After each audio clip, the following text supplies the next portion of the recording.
Assalamualaikum, bertemu kembali dengan berita terkini.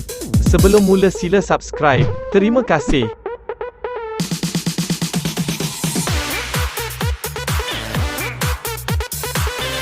Kuala Lumpur, Muhyiddin Yassin menentang permohonan injunksi interim sementara Ahmad Zahid Hamidi terhadapnya supaya tidak mengulangi atau menyiarkan kenyataan fitnah di media sosial. Kenyataan itu adalah berhubung dakwaan bahawa Presiden UMNO itu meminta bantuan bekas Perdana Menteri berkenaan untuk menggugurkan kes rasuahnya. Peguam Zahid, Baharudin Mohamed Arif berkata, Hakim Mahkamah Tinggi Rozana Ali Yusof akan mendengar permohonan itu pada 25 Mei.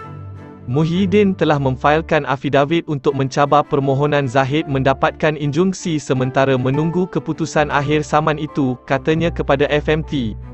Baharudin berkata, Zahid akan memfailkan afidavit untuk membalas bantahan Muhyiddin. Ketika pengurusan kes minggu lalu, mereka turut diarahkan supaya memfailkan hujahan bertulis selewat-lewatnya pada 17 Mei. Pendengaran secara interparti dua pihak mengenai injunksi itu akan didengar pada 25 Mei menerusi prosiding dalam talian, kata Baharudin. Zahid yang juga ahli Parlimen Bagan Datuk, memfailkan saman itu bulan lalu. Beliau menuntut ganti rugi dan relief lain yang difikirkan sesuai oleh mahkamah.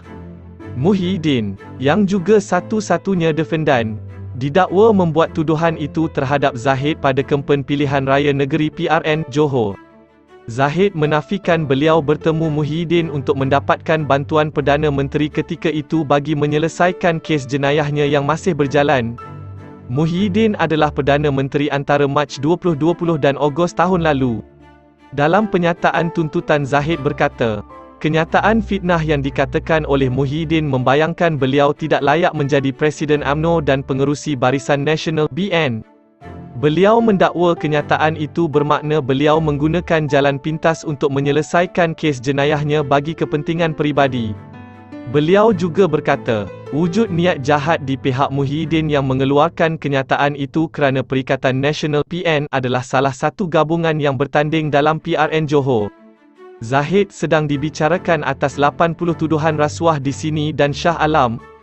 Minggu lalu, Zahid memfailkan saman serupa terhadap Dr. Mahathir Mohamad, yang menjadi Perdana Menteri buat kali kedua antara Mei 2018 dan Februari 2020 selepas Gabungan Pakatan Harapan (PH) dipilih untuk memegang kuasa.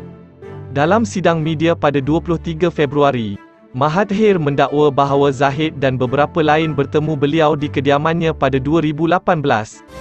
Terima kasih kerana menonton.